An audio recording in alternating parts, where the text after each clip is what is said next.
નમસ્કાર ખેડૂત મિત્રો, હું મકવાણા મનીષ ફરી એકવાર મારી આ ચેનલ ખેડૂતને લગતી માહિતીમાં આપ સૌનું હાર્દિક સ્વાગત કરું છું કે મિત્રો જે આપણે કાંજી પીળી પત્તીની જે કરેલી છે આજે એમાં આપણે ખાતર નાખી છીએ ફાઇનલી, અને ખાતર પણ થેલી જોઈ શકો છો કે 20-20-0 કે જે આપણે ફોસ કહીએ કે જે આપણે પહેલા ફોસ આવતું એ 20-20-0 13 નહીં 20-20-0 આપણે નાખી છીએ કે બરોબર.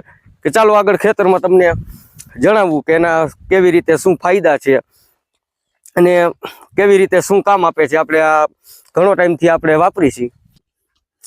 જેમ કે ખેડૂત મિત્રો તમને જણાવ્યું કે આપણે તેના શું ફાયદા થાય છે અને કેવું રિઝલ્ટ મળે છે, તો આપ આ ડુંગળી પણ જોઈ શકો છો અત્યારે કે જે હાવ પતળી એવી છે હાવ બરોબર, કે હજી એનું કંદ આકાર હજી બનવાની શરૂઆત છે કે જેથી કરીને આમાં ફોસ્ફરસ ને તેનું પ્રમાણ હોય બરોબર, કે જે સલ્ફરનું પ્રમાણ ઓછું આવે છે કે જેથી કરીને આનો કંદ મજબૂત બનાવવામાં 100% કામ કરે છે. અને આપણે તેના રિઝલ્ટની વાત કરીએ તો 10 થી 12 દિવસે આ ખાતર તેની પ્રોસેસ ચાલુ થાય છે લાગવાની બરોબર. આવી જ રીતે આનું તો ફક્ત આટલું જ કામ છે કે જો તમે 20-20-0 વિશે ન જાણતા હોય તો આ વિડીયો અવશ્ય તમે જોજો.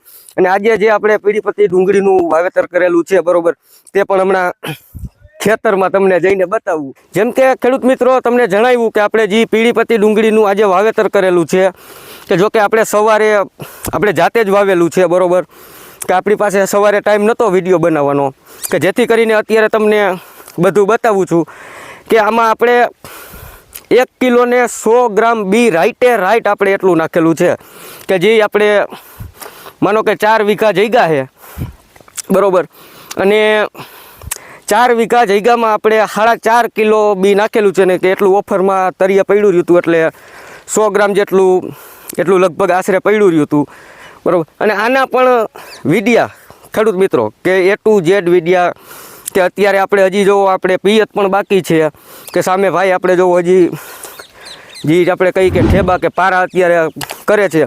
અને આ વાવેતર આપણે જાતે જ કરેલું છે કે આપણે ઘરનું ટ્રેક્ટર છે.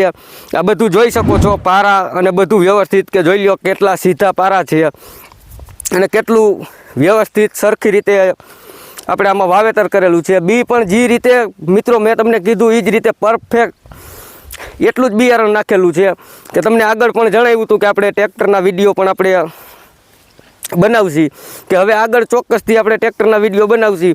અને આમાં પણ આપણે કાલે પિયત આપવાનું છે અને આગળ શું પ્રોસેસ કરવાની છે તે A to Z માહિતી તમને હું આપતો રહીશ. કે હવે લોંગ વિડીયો ન બને તો શોર્ટ વિડીયોમાં તમને ટૂંકી માહિતી કન્ફર્મ રીતે આપતો રહીશ બરાબર. અને આવા જ વિડીયો ખેડૂત મિત્રો જોવા માટે મારી ચેનલને લાઇક, શેર અને સબસ્ક્રાઈબ કરવાનું ભૂલતા નહીં.